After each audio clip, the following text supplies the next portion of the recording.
Hi friends, welcome back to my YouTube channel. ಎಲ್ಲರೂ ಹೇಗಿದ್ದೀರಾ? I hope ಎಲ್ಲರೂ ಕೂಡ ತುಂಬ ಚೆನ್ನಾಗಿದ್ದೀರಾ ಅಂತ ಭಾವಿಸ್ತಾ ಇವತ್ತಿನ ಲಾಗ್ನ ಸ್ಟಾರ್ಟ್ ಮಾಡ್ತಾ ಇದ್ದೀನಿ. ಫಸ್ಟ್ ಟೈಮ್ ವಿಡಿಯೋ ಯಾರಾದರೂ ನೋಡ್ತಾ ಇದ್ದರೆ ಪ್ಲೀಸ್ ಸಬ್ಸ್ಕ್ರೈಬ್ ಮಾಡ್ಕೊಳ್ಳಿ, ಹಾಗೆ ಸಪೋರ್ಟ್ ಮಾಡಿ. ವಿಡಿಯೋ ಇಷ್ಟ ಆದರೆ ಒಂದು ಲೈಕ್ ಮಾಡೋದನ್ನು ಮರಿಬೇಡಿ. ಇವತ್ತು ನಾವು ಕಾರೇಹಳ್ಳಿ ರಂಗನಾಥ ಸ್ವಾಮಿ ಜಾತ್ರೆಗೆ ಬಂದಿದ್ದೀವಿ. ಅಂದರೆ ನಮ್ಮೂರಿಂದ ಸ್ವಲ್ಪನೇ ದೂರ ಅಷ್ಟೇ, ಜಾಸ್ತಿ ದೂರ ಏನಿಲ್ಲ. ಹಾಗಾಗಿ ಇವಾಗ ಬೈಕಲ್ಲಿ ಬರ್ತಾ ಇದ್ದೀವಿ. ಇನ್ನು ಬ್ರಹ್ಮ ರಥೋತ್ಸವ ಇವತ್ತು ಭಾನುವಾರ ಆಗಿರೋದ್ರಿಂದ ತುಂಬ ರಶ್ ಅಂದರೆ ರಶ್ಶು. ತುಂಬ ಊರ ಕಡೆಯಿಂದ, ಬೆಂಗಳೂರಿಂದ, ಸಿಟಿ ಕಡೆಯಿಂದನೂ ಬರ್ತಾರೆ. ತುಂಬ ಗ್ರ್ಯಾಂಡಾಗಿ ನಡೆಯುತ್ತೆ ಈ ಜಾತ್ರೆ ಅಂತೂ. ಬ್ರಹ್ಮ ರಥೋತ್ಸವ ಬೆಳಗ್ಗೆನೇ ಮುಗ್ದೋಗಿತ್ತು. ನಾವು ಇವಾಗ ಬರ್ತಿರೋದು. ಅಂದರೆ ಇವಾಗಲೇ ನೋಡಿ ಎಷ್ಟು ಜನ ಇದ್ದಾರೆ ಅಂದರೆ ಹೋಗೋಕ್ಕೂ ಆಗ್ತಿಲ್ಲ, ಬರೋಕ್ಕೂ ಆಗ್ತಿಲ್ಲ, ಅಷ್ಟು ರಶ್ ಆಗಿಬಿಟ್ಟಿದೆ. Full traffic jam. ಬೆಂಗಳೂರಲ್ಲೂ ಅಷ್ಟು ಟ್ರಾಫಿಕ್ ಇರಲ್ಲ, ಆ ಥರ ಆಗಿಬಿಟ್ಟಿತ್ತು ಒಂದು ಅರ್ಧ ಗಂಟೆ ಅಷ್ಟು. ಹಾಗಾಗಿ ಗಾಡಿ ಅಲ್ಲಲ್ಲೇ ನಿಲ್ಲಿಸ್ಕೊಂಡು ಅದು ಬೇರೆ ಬಿಸಿಲು, 2 ಗಂಟೆಗೆ ಫುಲ್ ಬಿಸಿಲು ಅಂದರೆ ಬಿಸಿಲು. ಆಮೇಲೆ ಏನು ಮಾಡೋಕ್ಕಾಗಲ್ಲ ಅಂದ್ಬಿಟ್ಟು ಸ್ವಲ್ಪ ಅಲ್ಲೇ ಅಂದರೆ ಬೈಕ್ನ ನಿಲ್ಲಿಸ್ಬಿಟ್ಟು ಸ್ವಲ್ಪ ನಡ್ಕೊಂಡು ಬಂದ್ವು. ಅಷ್ಟರಲ್ಲಿ ಅಂದರೆ ಕಾರಹಳ್ಳಿ ರಂಗನಾಥ ಸ್ವಾಮಿ ಜಾತ್ರೆ ಅಂದರೆ ದನಗಳ ಜಾತ್ರೆ ಅಂತಲೂ ಕೂಡ ಕರೀತಾರೆ. ಹಾಗೆ ದನಗಳ ಮೆರವಣಿಗೆ ಅಂದರೆ ಸ್ವಲ್ಪ ಚೆನ್ನಾಗಿರೋದು ದನಗಳು, ಅಂದರೆ ಸ್ವಲ್ಪ ಹೈಟು ವೆಯ್ಟು, ಈ ಹಳ್ಳಿ ಕರ ಒಳ್ಳೊಳ್ಳೆ ಜಾತಿ ಇದರಲ್ಲಿ ಬರುತ್ತಲ್ಲ, ಆ ಹಸುಗಳನ್ನ ಈ ಥರ ಮೆರವಣಿಗೆ ಮಾಡ್ತಾರೆ. ಹಳ್ಳಿ ಕರ ಜಾತಿ ಅಂದರೆ ಹಸುಗಳಲ್ಲಿ ಥರ ಅಂತ ಒಂಥರ ವೆರೈಟಿ ಇದು ಬರುತ್ತೆ ಹಸುಗಳು. ಹಾಗಾಗಿ ಚೆನ್ನಾಗಿರುವಂಥ ಹಸುಗಳನ್ನೆಲ್ಲ ಇವಾಗ ಮೆರವಣಿಗೆ ಮಾಡ್ತಾ ಇದ್ದಾರೆ. ಮೆರವಣಿಗೆ ಮಾಡೋ ಟೈಮಲ್ಲಿ ನಾವು ಹೋಗಿದ್ದೀವಿ. ಬೆಳಿಗ್ಗೆನೇ ಬ್ರಹ್ಮ ರಥೋತ್ಸವ ಎಲ್ಲ ಮುಗ್ದಿತ್ತು. ಇನ್ನೇನು ಮಾಡೋಕ್ಕಾಗುತ್ತೆ ಅಂತ ರಥ ಇವಾಗ ಇಲ್ಲಿ ನಿಲ್ಲಿಸಿದ್ರು. ಇಲ್ಲಿನೇ ಎಲ್ಲರೂ ಕೂಡ ಅಂದರೆ ಲೇಟಾಗಿ ಬಂದಿರೋರೆಲ್ಲ ಇಲ್ಲೇ ಪೂಜೆ ಮಾಡಿಸ್ತಾ ಇದ್ರಲ್ಲ, ಹಾಗಾಗಿ ನಾನು ಕೂಡ ಪೂಜೆ ಮಾಡಿಸ್ಕೊಳ್ಳೋಣ ಅಂತ ಇವಾಗ ಬಂದ್ವು. ಅಂದರೆ ಇಲ್ಲಿ ಕಾಸು ಕೂಡ ಚೆಲ್ತಾರೆ ಮುಷ್ಟಿಯಲ್ಲಿ ಇಟ್ಕೊಂಡು, ಮತ್ತು ಬಾಳೆಹಣ್ಣು ಕೂಡ ಕಳಿಸ್ಕೊಡಿತಾರೆ. ನಾವೇನು ಬಾಳೆಹಣ್ಣೆಲ್ಲ ಅಂದರೆ ಅದು ತೇರು ಎಳಿಬೇಕಾದ್ರೆ ಆ ಥರ ಮಾಡ್ತಾರೆ. ಇವಾಗ ತೇರು ನಿಂತಿತ್ತಲ್ಲ, ಹಾಗಾಗಿ ರಂಗನಾಥ ಸ್ವಾಮಿಗೆ ಹೋಗ್ಬಿಟ್ಟು ಕೈ ಮುಗಿದ್ಕೊಂಡು ಹಾಗೆ ಸ್ವಲ್ಪ ಶಾಪಿಂಗ್ ಎಲ್ಲ ಮಾಡ್ಕೊಂಡು ಬಂದ್ವು. ಹಾಗೆ ನೋಡಿ ಇಲ್ಲಿ ಕಾಣಿಸ್ತಾ ಇದೆಯಲ್ಲ, ಇದೇ ರಂಗನಾಥ ಸ್ವಾಮಿ ಅಂತ, ಲಕ್ಷ್ಮೀ ರಂಗನಾಥ ಸ್ವಾಮಿ ಕಾರೇಹಳ್ಳಿ ಅಂತ. ತುಂಬ ರಶ್ ಅಂದರೆ ರಶ್ಶು ಬೆಳಗ್ಗೆನೇ. ಆದರೆ ಇವಾಗಲೂ ನೋಡಿ ಎಷ್ಟು ಜನ ಬರ್ತಾ ಇದ್ದಾರೋ ಅಷ್ಟೇ ಜನ ಹೋಗ್ತಾ ಇದ್ದಾರೆ ಒಳಗಡೆ, ಅಷ್ಟು ರಶ್ ಇತ್ತು. ಬೆಳಗ್ಗೆ ಅಂತೂ ಸಖತ್ತು ಇದಿತ್ತು ಅನಿಸುತ್ತೆ. ನಾವು ಯಾವಾಗಲೂ ಕೂಡ ಲೇಟಾಗಿ ಬರೋದು, ಅಂದರೆ ಕರೆಕ್ಟಾಗಿ ರಥ ಎಳೆಯೋ ಟೈಮಿಗೆ ಯಾವತ್ತೂ ಹೋಗೇ ಇಲ್ಲ. ಅಂದರೆ ಒಂದು 2-3 ವರ್ಷದಿಂದ ಈ ಥರ ಆಗ್ತಿದೆ, ಅಂದರೆ ಲೇಟಾಗಿ ಹೋಗೋದು. ಮುಂಚೆ ಎಲ್ಲ ಬೇಗನೆ ಹೊರಟೋಗ್ತಿದ್ವು. ನೋಡಿ ಈ ಥರ ಇದೆ ಜಾತ್ರೆ. ಸ್ವಲ್ಪ ಕಮ್ಮಿ ಆಗಿದೆ ಒಳಗಡೆ, ಜಾತ್ರೆ ಒಳಗಡೆ ಬಂದರೆ ಸ್ವಲ್ಪ ರಶ್ ಕಡಿಮೆ ಆಗಿದೆ. ಇವಾಗ ಅಂದರೆ ಲೇಟಾಗಿ ಬಂದಿರೋರೆಲ್ಲ ಪೂಜೆ ಎಲ್ಲ ಮಾಡಿಸ್ಕೊತಾ ಇದ್ದಾರೆ. ಹಾಗೆ ನಾವು ಕೂಡ ಆ ಕಡೆ ಈ ಕಡೆ ಎಲ್ಲ ನೋಡ್ಕೊಂಬರೋಣ ಅಂತ ಬಂದ್ವು. ನೋಡಿ ಬ್ರಹ್ಮ ರಥೋತ್ಸವ ಅಂದರೆ ಇದು ರಥೋತ್ಸವ ಇದೆಯಲ್ಲ, ಇದಕ್ಕೆ ಆ ಥರ ಅಲಂಕಾರ ಮಾಡಿದ್ದಾರೆ. ಫುಲ್ಲು ಫ್ಲವರು ಅಂದರೆ ಹೂವಿನ ಹಾರಗಳೇ ಜಾಸ್ತಿ. ಅಷ್ಟು ರಶ್ ಇತ್ತು ಬೆಳಗ್ಗೆ ಅನಿಸುತ್ತೆ. ಇವಾಗ ಹಳ್ಳಿಕರ ಹಸುಗಳಿರುತ್ತಲ್ಲ, ಅದನ್ನೆಲ್ಲ ಇವಾಗ ಒಂದೊಂದೇ ಅಲ್ಲಿ ನಾವು ಬರೋ ರೋಡಲ್ಲಿ ಮುಂಚೆ ಎಲ್ಲ ನಿಲ್ಲಿಸಿರ್ತಾರೆ. ಅಂದರೆ ಜಾತ್ರೆ ಅಂತ ತುಂಬ ಗ್ರ್ಯಾಂಡಾಗಿ ನಡೆಯುತ್ತೆ. ಫಸ್ಟೆಲ್ಲ ಒಂದು ತಿಂಗ್ಳಿಗೆ ಮುಂಚೆನೇ ಬಂದು ಈ ಹಸು ಕಟ್ಟೋಕ್ಕೆ ಅಂತ ಜಾಗ ಎಲ್ಲ ಮಾಡ್ತಿದ್ರಂತೆ. ಇವಾಗ ಎಲ್ಲ ನಾಟಿ ಹಸುಗಳೆಲ್ಲ ಸ್ವಲ್ಪ ಕಮ್ಮಿನೇ, ಆದರೂ ಕೂಡ ನೋಡಿ ಇಷ್ಟು ಬಂದಿದ್ದಾವೆ. ಮುಂದೆ ಲಾಗಲ್ಲಿ ತೋರಿಸ್ತೀವಿ. ಹಾಗೆ ಇಲ್ಲಿ ಪ್ರಸಾದ ಕೂಡ ಸೇವನೆ ಮಾಡೋಕ್ಕೆ ಕೊಡ್ತಾಯಿದ್ರು, ಅಂದರೆ ಅನ್ನ ಸಂತರ್ಪಣೆ ಕೂಡ ಮಾಡ್ತಾಯಿದ್ರು. ಹಾಗಾಗಿ ಬಂದ ತಕ್ಷಣ ಇವಾಗ ತಿನ್ನೋಕ್ಕೆ ಅಂತ ಕೂತ್ಕೊಂಡ್ಬಿಟ್ಟು ಬೆಳಗ್ಗೆ ಟೊಮೊಟೊ ಬಾತು ಅದರೆಲ್ಲ ಮಾಡಿದ್ರಂತೆ. ನಾವು ಮಧ್ಯಾಹ್ನ ಬಂದಿದ್ವಲ್ಲ, ಹಾಗಾಗಿ ಅನ್ನ ಸಾಂಬಾರು ಮತ್ತು ಪಲ್ಯನ ಹಾಕ್ತಾಯಿದ್ರು. ಸ್ವಲ್ಪ ಜನಗಳು ಕೂಡ ಕಮ್ಮಿ ಇತ್ತು, ರಶ್ಶು ಕೂಡ. ನೋಡಿ ಇವಾಗ ಅನ್ನ ಮತ್ತು ಸಾಂಬಾರು ಪಲ್ಯ ತುಂಬ ಚೆನ್ನಾಗಿತ್ತು. ಸಾಂಬಾರಂತೂ ಸಖತ್ತಾಗಿತ್ತು. ಲಸ್ಸು ಕೂಡ ಸಪ್ರೇಟಾಗಿ ಕುತ್ಕೊಂಡ್ಬಿಟ್ಟಿದ್ದ. ಮತ್ತು ಎಲ್ಲ ಬರೋ ಭಕ್ತಾದಿಗಳಿಗೂ ಕೂಡ ಬಿಸ್ಲರಿ ನೀರು, ಅದೆಷ್ಟು ಬಿಸ್ಲರಿ ವಾಟ್ರ್ ತರಿಸಿದ್ರೋ ಗೊತ್ತಿಲ್ಲ, ಎಲ್ಲರಿಗೂ ಕೂಡ ಒಂದೊಂದು ಬಾಟ್ಲು. ತುಂಬ ಚೆನ್ನಾಗಿ ಊಟ ಮಾಡಿಸಿದ್ರು. ಕೆಲವೊಬ್ರು ತುಂಬ ವೇಸ್ಟ್ ಮಾಡಿಬಿಟ್ಟಿದ್ರು ಬೆಳಗ್ಗೆ ತಿಂಡಿ ಹಾಕಿರೋದೆಲ್ಲ. ಹಾಗೆ ಈ ಕಡೆ ಬಂದು ಇವಾಗ ಜ್ಯೂಸನ್ನ ಕುಡಿತಾ ಇದ್ದೀವಿ, ಅಂದರೆ ಕಬ್ಬಿನಾಲು. ಹಾಗೆ ಇವಾಗ ಪುರಿ ಖಾರ ಎಲ್ಲ ತೊಗೊತಾ ಇದ್ದಾರೆ ನಮ್ಮ ಮನೆಯವರು. ಹಾಗೆ ಕೆಳಗಡೆ ಒಂದು ದೇವಸ್ಥಾನ ಇದೆ, ಅಲ್ಲಿ ಹೋಗೋಕ್ಕಾಗಲಿಲ್ಲ. ಅಂದರೆ ಅದು ಮಳೆ ಬಂದಾಗ ಅದು ಫುಲ್ ದೇವಸ್ಥಾನನೇ ಮುಳುಗಡೆ ಆಗಿಬಿಡುತ್ತೆ. ಹಾಗಾಗಿ ಮೇಲ್ಗಡೆ ಒಂದು ದೇವಸ್ಥಾನ ಇದೆ. ಈ ಥರ ಜಾತ್ರೆ ಟೈಮಲ್ಲಿ ಆ ದೇವಸ್ಥಾನಕ್ಕೆ ಹೋಗೋಕ್ಕಾಗಲ್ಲ ಅಂದ್ಬಿಟ್ಟು ಮೇಲ್ಗಡೆ ಒಂದು ದೇವಸ್ಥಾನ, ಅಂದರೆ ಹಿಂದಿನ ಲಾಗಲ್ಲೆಲ್ಲ ನಾನು ತೋರಿಸಿದ್ದೀನಿ. ಡೈಲಿ ಲಾಗ್ ನೋಡಿರೋರ್ಗೆ ಗೊತ್ತಿರುತ್ತೆ, ಅಪರೂಪಕ್ಕೆ ನೋಡಿರೋರು ಸ್ವಲ್ಪ ಕನ್ಫ್ಯೂಸ್ ಆಗ್ತೀರಾ. ಅಲ್ಲಿ ಅಂದರೆ ಇವಾಗ ನೀರು ಬಿಟ್ಟಿದೆ, ಆದರೂ ಕೂಡ ಅಲ್ಲಿ ಸ್ವಲ್ಪ ಒಳಗಡೆ ಎಲ್ಲ ಸ್ವಲ್ಪ ನೀರು ನಿಂತ್ಕೊಳ್ಳೋ ಥರ ಇದೆ ಅಂದ್ಬಿಟ್ಟು ಮೇಲ್ಗಡೆನೇ ಇವಾಗ ಮಾಡ್ತಾ ಇದ್ದಾರೆ ಜಾತ್ರೆ. ಕೆಳಗಡೆ ಕೂಡ ನೀಟಾಗಿ ಬೆಣ್ಣೆ ಎಲ್ಲ ಹೊರಗಡೆ ಎಲ್ಲ ಪೇಂಟ್ ಹೊಡ್ಸಿದ್ದಾರೆ. ಆದರೆ ಹೊರಗಡೆ ಒಳಗಡೆ ಅಷ್ಟು ಹೋಗೋಕ್ಕಾಗಲ್ಲ ಅಂದ್ಬಿಟ್ಟು ಇಲ್ಲೇ ಮೇಲ್ಗಡೆ ದೇವಸ್ಥಾನದಲ್ಲೇ ಪೂಜೆ ಎಲ್ಲ ಮಾಡ್ತಾಯಿದ್ದಾರೆ. ನಾವಲ್ಲೂ ಅಂದರೆ ಕೆಳಗಡೆ ದೇವಸ್ಥಾನಕ್ಕೆ ಹೋಗೋಕ್ಕಾಗಲಿಲ್ಲ. ಹಾಗಾಗಿ ಮೇಲ್ಗಡೆ ಅಂದರೆ ಅಲ್ಲಿ ರಥೋತ್ಸವ ಹತ್ರನೇ ಪೂಜೆ ಮಾಡಿಸ್ಕೊಂಡು ಅತ್ತೆ ಮತ್ತು ಮಾವ ಲಸು ಅವರು ಕೂಡ ಶುಕ್ರವಾರನೇ ಹೋಗಿ ಬಂದಿದ್ದರು, ಜಾತ್ರೆಗಿಂತ ಮುಂಚೆನೇ ಹೋಗಿದ್ದರು. ಆವಾಗ ಅಂಗಡಿ ಏನೂ ಬಂದಿರಲ್ಲ, ಹಸುಗಳು ತಂದು ಇದು ಮಾಡ್ಕೊಂಡಿರ್ತಾರಷ್ಟೇ. ಅಂದರೆ ಆ ನೀರಲ್ಲಿ ಏನಕ್ಕೆ ಮುಳುಗುತ್ತೆ ದೇವಸ್ಥಾನ ಅಂದರೆ ಬೋರಂಕಣಿವೆ ಹತ್ರ ಒಂದು ದೇವಸ್ಥಾನ ಇದೆ. ಅಲ್ಲಿಂದ ದೇವ್ರಿಗೂ ಈ ದೇವ್ರಿಗೂ ಕೂಡ ಅದೇನೋ ಇದಂತೆ. ನಾನು ಹಿಂದಿನ ಹೇಳಿದ್ದೆ ಆಲ್ರೆಡಿ, ಮತ್ತೆ ಹೇಳ್ತಾ ಇದ್ದೀನಿ. ಆ ದೇವರು ನಿನ್ನನ್ನು ನೀರಲ್ಲಿ ಮುಳುಗಿಸ್ತೀನಿ ಅಂತ ಇದು ಮಾಡಿದ್ರಂತೆ. ಹಾಗಾಗಿ ಮತ್ತೆ ಅದು ಮಳೆ ಬಂದ ತಕ್ಷಣ ಇಲ್ಲಿ ಫುಲ್ಲು ಮಳೆ, ದೇವಸ್ಥಾನ ಎಲ್ಲ ಇದಾಗ್ಬಿಡುತ್ತೆ. ಅದೇನೇ ದೇವಸ್ಥಾನ ಮುಳುಗಡೆ ಆದರೂ ಕೂಡ ಮೇಲ್ಗಡೆ ಒಂದು ಕಳಶ ಇದೆ. ಆ ಕಳಶ ಮಾತ್ರ ಯಾವತ್ತೂ ಕೂಡ ಅದು ಫುಲ್ ನೀರಲ್ಲಿ ಮುಳುಗೋದಿಲ್ಲ. ದೇವರಲ್ಲೇ ಎಷ್ಟೋ ಜಿದ್ದಾಜಿದ್ದಿ ಇರುತ್ತಲ್ಲ, ಹಾಗಾಗಿ ಮೇಲ್ಗಡೆನೂ ಒಂದು ದೇವಸ್ಥಾನ ಕಳಿಸಿ ಅಲ್ಲಿ ಜಾತ್ರೆ ಮಾಡ್ತಾರೆ. ನನಗೆ ಸ್ವಲ್ಪ ಕೋಲ್ಡ್ ಜಾಸ್ತಿ ಆಗಿರೋದ್ರಿಂದ ವಾಯ್ಸೇ ಬರ್ತಾಯಿಲ್ಲ, ಮೂಗಲ್ಲಿ ಮಾತಾಡೋ ಥರ ಕೇಳಿಸ್ತಾ ಇದೆ. ಅದೇನೋ ಒಂದು ಐಸ್ ಕ್ರೀಮ್ ಒಂದು ದಿವಸ, ನೆಕ್ಸ್ಟ್ 2 ಐಸ್ ಕ್ರೀಮ್ ತಿಂದೆ ಅಷ್ಟೇ, ಅದಕ್ಕೇ ಫುಲ್ ಬಂದಾಗ್ಬಿಟ್ಟಿದೆ ನನ್ನ ಮೂಗು. 2 ಐಸ್ ಕ್ರೀಮ್, ಅದು ಈ ವೆದರ್ಗೂ ಕೂಡ ನೆಗಡಿ ಆಗ್ತಿದೆ ಅಂದರೆ ಎಲ್ಲರೂ ನಗ್ತಾರೆ. ಅದು ಹೀಟ್ಗೂ ಆಗುತ್ತೆ ಅಂತಾರೆ, ನನಗೆ ಕೋಲ್ಡೇ ಆಗಿಬಿಡುತ್ತೆ ಒಂದು ಐಸ್ ಕ್ರೀಮ್ ತಿಂದರೂ ಕೂಡ ಆ ಥರ ಆಗಿಬಿಟ್ಟಿದೆ. ಹಾಗೆ ಪ್ರತಿಯೊಂದು ಇದವರು ಅಂಗಡಿಯವರು ಕೂಡ ಬರ್ತಾರೆ, ನಮಗೇನು ಬೇಕೋ ಅದೆಲ್ಲ ಬರ್ತಾರೆ. ಹಾಗಾಗಿ ನಮ್ಮ ಮನೆಯವರು ಅಂದರೆ ಹಸು ಕಟ್ಟೋಕ್ಕೆ ಹಗ್ಗ ಮತ್ತು ಈ ಚಾಕು ಮತ್ತು ಇದೆಲ್ಲ ಏನೇನೋ ತೊಗೊತಾ ಇದ್ದಾರೆ. ಹಾಗೆ ಇಲ್ಲಿ ಏನು ಬೇಕೋ ಮನೆಗಾಗಿರ್ಬೋದು, ಈ ಹಸುಗಳಿಗಾಗಿರ್ಬೋದು, ಪ್ರತಿಯೊಂದು ಐಟಮು ಕೂಡ ಸಿಗುತ್ತೆ. ಈ ಸತಿನೇ ಅಂಗಡಿ ಸ್ವಲ್ಪ ಕಮ್ಮಿ ಅನಿಸುತ್ತೆ, ಹೋದ ಸತಿ ತುಂಬ ಅಂಗಡಿಗಳು ಬಂದಿತ್ತು. ಅಂದರೆ ಏನೋ ಹೋಗಿದ್ದಾರೆ ಏನೋ ಗೊತ್ತಿಲ್ಲ, ಆದರೆ ಸ್ವಲ್ಪ ಅಂಗಡಿ ಕಮ್ಮಿ ಅನ್ನಿಸ್ತು ನೋಡಿ. ಎಲ್ಲ ಮನೆಗೆ ಬೇಕಾಗಿರುವಂಥ ಎಲ್ಲ ಕೂಡ ಸಿಗುತ್ತೆ ನೋಡಿ. ಇದೇ ಕಾರಳಿ ಹಸುಗಳ ಜಾತ್ರೆ, ಅಂದರೆ ದನಗಳ ಜಾತ್ರೆ ಅಂತಲೂ ಕೂಡ ಕರೀತಾರೆ. ಎಲ್ಲ ಥರ ದನಗಳು ಇಲ್ಲೆಲ್ಲ ಮಾರಕ್ಕೂ ಬಂದಿರ್ತಾರೆ, ತಗೊಳ್ಳೋರು ಕೂಡ ಬಂದಿರ್ತಾರೆ ಜಾತ್ರೆಯಲ್ಲಿ ನೋಡಿ. ಇದು ಮೆರವಣಿಗೆ ಆಗಿರುವಂಥ ಹಸುಗಳನ್ನ ಫಸ್ಟು ಫ್ರಂಟಲ್ಲೇ ನಿಲ್ಲಿಸಿರ್ತಾರೆ. ಒಂದೊಂದು ಜೊತೆ ಹಸುಗಳನ್ನೇ ತೊಗೊಂಬಂದು ಮೆರವಣಿಗೆ ಮಾಡಿ ಇದು ಮಾಡ್ತಾಯಿರ್ತಾರೆ. ಅಂದರೆ ಅದನ್ನು 1 ತಿಂಗಳಿಂದನೇ ಪ್ರಿಪೇರ್ ಮಾಡಿರ್ತಾರಂತೆ ಮೆರವಣಿಗೆ ಮಾಡೋವಂಥ ಹಸುಗಳನ್ನ. ಬಂದು ಇಲ್ಲಿ ಹಸುಗಳನ್ನೂ ಕೂಡ ನೋಡ್ತಾಯಿದ್ವಿ. ಅದು ಬೇರೆ ಲಸುಗಂದರೆ ತುಂಬಾ ಹಸುಗಳಂದರೆ ತುಂಬ ಇಷ್ಟ. ಹಾಗಾಗಿ ಬಂದು ಎಲ್ಲರೂ ಕೂಡ ಅಲ್ಲೇ ಸೆಲ್ಫಿ ಎಲ್ಲ ತೊಗೊತಾಯಿದ್ರು.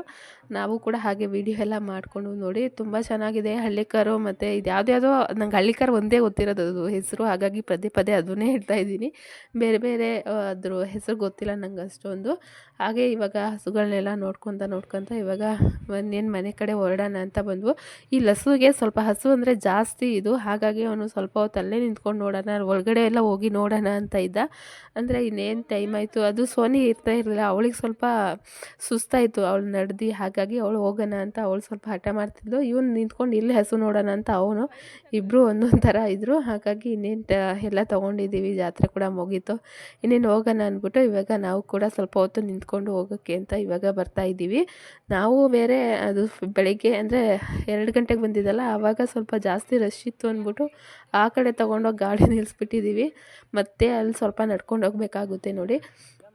ಇವಾಗ ಸ್ವಲ್ಪ ಕಮ್ಮಿ ಇದೆ, ಇನ್ನೂ ಕೂಡ ಜಾತ್ರೆ ಇರುತ್ತೆ. ಇನ್ನೂ ಒಂದು 15 ದಿವಸ ತನಕ, 15 ದಿವಸ ಇಲ್ಲಾಂದರೆ ಒಂದು ವಾರ ತನಕನಾದರೂ ಇರುತ್ತೆ ಇಲ್ಲಿ ಅಂದರೆ ಅಂಗಡಿಗಳೆಲ್ಲ ಇರಲ್ಲ, ಹಸುಗಳು ಮಾತ್ರ ಇರುತ್ತೆ ಇಲ್ಲಿ. ಅಂದರೆ ತೊಗೊಳ್ಳೋರು ಮಾರೋರು ಆ ಥರ ಎಲ್ಲ ಇನ್ನೂ ಒಂದು ವಾರ ಕೂಡ ಇರುತ್ತೆ. ಇಲ್ಲಿ ಮಾರಕ್ಕೆ ಹಸು ಬಂದಿರೋರು ಆಟೋಗೆ ಒಂದು 100 ರೂಪಾಯಿ ಅಂತ ಚಾರ್ಜ್ ಮಾಡ್ತಾರೆ ಇಲ್ಲಿ. ಅಂದರೆ ಮಾರಕ್ಕೆ ಬಂದಿರೋರು ನೆಕ್ಸ್ಟ್ ತೊಗೊಂಡು ಹೋಗ್ತಾರಲ್ಲ ಅವ್ರಿಗೆ 100 ರೂಪಾಯಿ ಚಾರ್ಜು. ಈ ಕಾರು ಅವ್ರಿಗೆಲ್ಲ ಏನು ಚಾರ್ಜ್ ಮಾಡಲ್ಲ. ಈ ಟೆಂಪೋಗಳು ಬಂದಿರುತ್ತಲ್ಲ ಅವ್ರಿಗಷ್ಟೇ ಚಾರ್ಜ್ ಮಾಡೋದು. ಇವಾಗ ಮತ್ತೆ ಇನ್ನೊಂದು ಜಾತಿ ಹಸುಗಳನ್ನ ಇವಾಗ ಮೆರವಣಿಗೆ ಮಾಡ್ತಾಯಿದ್ದಾರೆ. ಇನ್ನೇನು ನಾವು ಕೂಡ ಹೋಗೋಣ ಅಂದರೆ ತುಂಬ ಒಂದು 5-6 ಥರ ಹಸುಗಳನ್ನ 1 ತಿಂಗಳು ಹಿಂದೆಯೇ ಪ್ರಿಪೇರ್ ಎಲ್ಲ ಮಾಡಿರ್ತಾರಲ್ಲ, ಹಾಗಾಗಿ ಒಂದೊಂದೇ ಹಸುಗಳನ್ನ ಇಲ್ಲಿ ಪೂಜೆ ಮಾಡಿಸ್ಕೊಂಡು ಕೆಳಗಡೆ ದೇವಸ್ಥಾನಕ್ಕೂ ಕೂಡ ಹೋಗಿ ಅಲ್ಲೂ ಕೂಡ ಪೂಜೆ ಮಾಡಿಸಿ ಈ ಥರ ಮೆರವಣಿಗೆ ಮಾಡ್ತಾರೆ. ಇವಾಗ ನೋಡಿ ಮೆರವಣಿಗೆ ಮಾಡ್ತಾಯಿದ್ರು. ಇದು ಬಸವಣ್ಣ, ಅಂದರೆ ಲಕ್ಷ್ಮೀ ರಂಗನಾಥ ಸ್ವಾಮಿ ಬಸವಣ್ಣ ಅದನ್ನು ಕೂಡ ಇಲ್ಲಿ ಕೂರಿಸಿದ್ದಾರೆ ನೋಡಿ. ಅದು ಫುಲ್ಲು ಫೀಲ್ಡ್ ಎಲ್ಲ ದೇವ್ರದೇ, ಅದು ಸೈಟ್ ಎಲ್ಲ ಇವಾಗ ಎಲ್ಲ ಇದಾಕಿದ್ದಾರೆ. ಹಾಗೆ ನೋಡಿ ಭೂತಪ್ಪ ಕೆಳಗಡೆನೂ ಕೂಡ ಭೂತಪ್ಪ ಇದೆ ದೇವಸ್ಥಾನ ಹತ್ರ, ಇಲ್ಲೂ ಕೂಡ ಭೂತಪ್ಪ, ಅದು ಕೂಡ ನೀರಲ್ಲಿ ಮುಳುಗುತ್ತೆ. ಇನ್ನೇನು ಅಂತ ಅಲ್ಲೂ ಕೂಡ ಪೂಜೆ ಎಲ್ಲ ಮಾಡಿಸ್ಕೊಂಡು ಇವಾಗ ಮತ್ತೆ ಇನ್ನೇನು ಬೈಕ್ ಅಲ್ಲಿದೆ, ಸ್ವಲ್ಪ ಹೊತ್ತು ನಡಿಬೇಕು. ಹಾಗಾಗಿ ಇವಾಗ ನಡ್ಕೊಂಡು ಹೋಗ್ತಾ ಇದ್ದೀವಿ. ಜಾತ್ರೆ ಎಲ್ಲ ಮುಗೀತು, ಅಂದರೆ ಬೆಳಿಗ್ಗೆನೇ ಬರಬೇಕಾಗಿತ್ತು ರಥೋತ್ಸವದ್ದು ವೀಡಿಯೋ ಎಲ್ಲ ಮಾಡ್ಕೋಬೇಕಂದ್ರೆ, ಆದರೆ ಬರೋದೇ ಲೇಟ್ ಆಯಿತು, ಏನು ಮಾಡೋಕ್ಕಾಗಲ್ಲ ಅಂದ್ಬಿಟ್ಟು ಸ್ವಲ್ಪ ಹೊತ್ತು ನಡ್ಕೊಂಡು ಇವಾಗ ಊರ ಕಡೆ ಹೋಗ್ತಾ ಇದ್ದೀವಿ. ಅದು ಬೇರೆ ಸೋನಿ ಎತ್ಕೊತಿದ್ಲು, ನನಗೆ ನಡೆಯೋಕ್ಕಾಗಲ್ಲ. ಅದು ಪ್ರಸಾದ ಎಲ್ಲ ಸ್ವಲ್ಪ ಅನ್ನ ಸಂತರ್ಪಣೆ ಮಾಡಬೇಕಾದ್ರೆ ಲಸು ತಿನ್ನಲಿಲ್ಲ ಅಂತ ನಾನು ಒಬ್ಬಳೇ ತಿಂದ್ಬಿಟ್ಟಿನಿ. ಎಲ್ಲ ಫುಲ್ ನಡೆಯೋಕ್ಕೂ ಆಗ್ತಿರಲ್ಲ, ಅಷ್ಟು ಇದಾಗ್ತಿತ್ತು.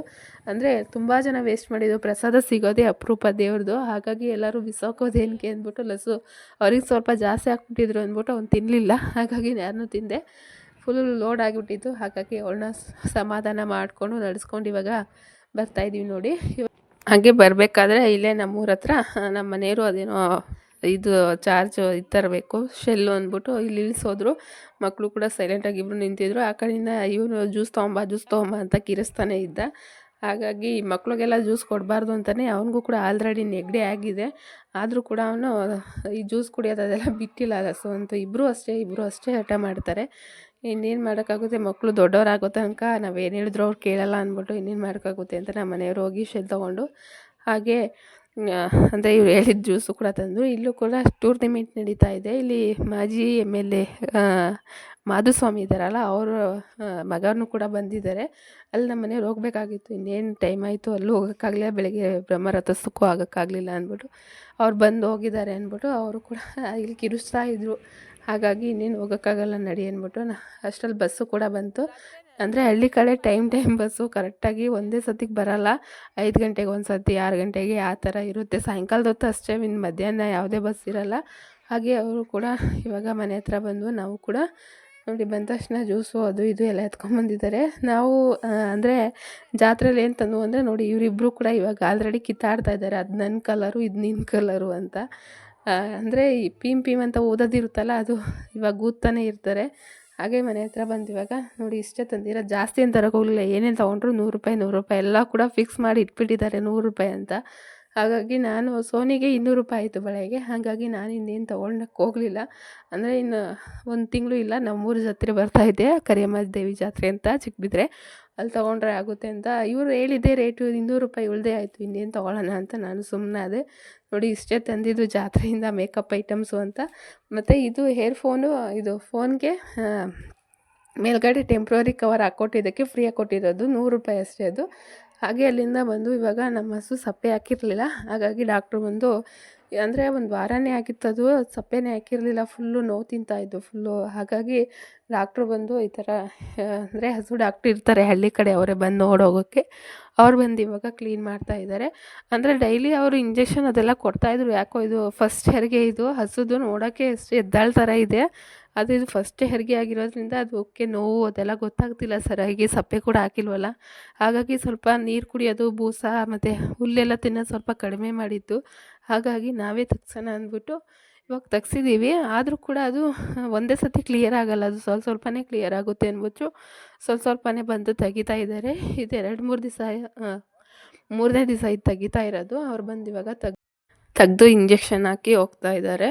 ಅಂದರೆ ಈ ಹಸುಗಳು ಏನು ಅಂತ ಗೊತ್ತಾಗಲ್ಲ. ಇದು ಫಸ್ಟ್ ಟೈಮ್ ಬೇರೆ ನಾವು ತಂದಿರೋದಲ್ಲ, ಇದ್ರ ಗಂಧ ಗಾಳಿ ಗೊತ್ತಿಲ್ಲ ಅಷ್ಟೊಂದು. ಹಾಗಾಗಿ ಫುಲ್ಲು ಒಂದು 73,000 ಹಸು ಮತ್ತು ಏನಾದರೆ ಅಂತ ನಮ್ಮ ಮಾವ ಯಾವಾಗಲೂ ಟೆನ್ಷನ್ ಮಾಡ್ಕೊತಾನೆ ಇರ್ತಾರೆ. ಹಾಗಾಗಿ ಡಾಕ್ಟ್ರನ್ನ ಡೈಲಿ ಬರ್ತಾರೆ, ಅವರು ನೀಟಾಗಿ ಅದು ಕ್ಲಿಯರ್ ಆಗ್ತಿಲ್ಲ ಅಂದ್ಬಿಟ್ಟು ಇಂಜೆಕ್ಷನ್ ಕೊಡ್ತಾರೆ.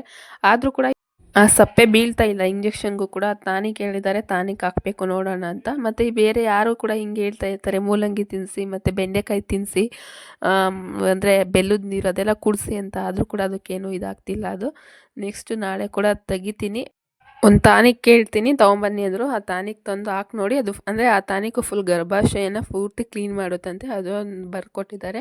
ಅದನ್ನು ಬಾಳೆಹಣ್ಣು ತಿನ್ನಿಸಿ ಅಂತ. ಬಾಳೆಹಣ್ಣಿಲ್ಲಿ ಸ್ವಲ್ಪ ಜೇನುತುಪ್ಪ ಥರ ಇರುತ್ತಂತೆ, ಅದನ್ನು ಹಾಕಿ ತಿನ್ನಿಸಿ ಅಂದರು. ನೋಡೋಣ, ಅದು ಒಂದು ಮಾಡೋಣ ಅಂದ್ಬಿಟ್ಟು ಇವಾಗ ಅದನ್ನು ಕೂಡ ತಂದು ಹಾಕಬೇಕು. ಹಿಂಗೆ ಬಂದಾಗಲಿಂದ, ಇದು ಹೆರಿಗೆ ಆಗದಾಗಲಿಂದ ಬಂದಾಗಲಿಂದ 2 ಇಂಜೆಕ್ಷನ್ ಚುಚ್ತಾನೆ ಇದ್ದಾರೆ ಪಾಪ ಹಸುಗೆ. ಅಂದರೆ ಅದ್ರ ನೋವು ಅದ್ರಿಗೆ ಗೊತ್ತು. ಅಂದರೆ ಮೂಕು ಪ್ರಾಣಿಗಳು ಹೇಳ್ಕೊಳಂಗಿಲ್ಲ, ಬಿಡೋಂಗಿಲ್ಲ, ಆ ಥರ ಆಗಿಬಿಟ್ಟಿದೆ ಪಾಪ ಅದು. ಅಂದರೆ ಬಂದಾಗ ಎಷ್ಟು ದೊಡ್ಡಪುಷ್ಟವಾಗಿತ್ತು, ಇವಾಗ ಸ್ವಲ್ಪ ವೀಕ್ ಆಗಿಬಿಟ್ಟಿದೆ ನೋಡಿ. ಅಂದರೆ ಸ್ವಲ್ಪ ತೆಳ್ಳಗಾಗ್ಬಿಟ್ಟಿದೆ ಅದು. ಸರಿಯಾಗಿ ನೀರು ಕುಡಿತಾ ಇಲ್ಲ, ಹುಲ್ಲು ಕೂಡ ತಿಂತಾ ಇಲ್ವಲ್ಲ ನೋಡಿ, ಸ್ವಲ್ಪ ವೀಕ್ ಆಗಿದೆ. ಇದು ಸ್ವಲ್ಪ ಹುಷಾರಾಗೋ ತನಕ ಇದನ್ನು ಚೆನ್ನಾಗಿ ನೋಡ್ಕೊಬೇಕಾಗುತ್ತೆ ನೋಡಿ. ಅದು ನಡೆಯೋಕ್ಕೂ ಕೂಡ ಕಷ್ಟ ಆಗ್ತಿದೆ. ಅಂದರೆ ಸ್ವಲ್ಪ ಫುಲ್ ಬಾಡಿ ಎಲ್ಲ ವೀಕ್ ಆಗಿರೋದಕ್ಕೆ ಸ್ವಲ್ಪ ಎದ್ದೇಳೋದು, ಕೂತ್ಕೊಳ್ಳೋದು ಆ ಥರ ಎಲ್ಲ ಸ್ವಲ್ಪ ಕಷ್ಟ ಆಗ್ತಾಯಿದೆ ಹಸುಗೆ. ಅದು ತೊಗೊಂಡೋಗಿ ನೋಡಿ ಎಲ್ಲಿ ಕಟ್ತಾಯಿದ್ವು, ಮುಂಚೆ ಎಲ್ಲ ಇಲ್ಲೇ ಕಟ್ತಾಯಿದ್ವಲ್ಲ, ಹಾಗಾಗಿ ಇಲ್ಲಿ ಕಟ್ಟೋದು ಬೇಡ ಅಂದ್ಬಿಟ್ಟು, ಅಂದರೆ ಸ್ವಲ್ಪ ದೃಷ್ಟಿ ಕೂಡ ಆಗುತ್ತೆ ಓಡಾಡೋರು ಅಂದ್ಬಿಟ್ಟು, ಸ್ವಲ್ಪ ಮರೆಯಲ್ಲೇ ಇರಲಿ ಅಂದ್ಬಿಟ್ಟು ಇವಾಗ ಅಲ್ಲಿಗೆ ಕಟ್ಟಕ್ಕೆ ಅಂತ ಕರ್ಕೊಂಡು ಹೋಗ್ತಾ ಇದ್ದಾರೆ. ಹಾಗೆ ಇವತ್ತಿನ ವಿಡಿಯೋನ ಇಲ್ಲಿಗೆ ಕೂಡ ಎಂಡ್ ಮಾಡ್ತಾ ಇದ್ದೀನಿ. ಪ್ಲೀಸ್ ಲೈಕ್ ಮಾಡಿ. Thank you for watching.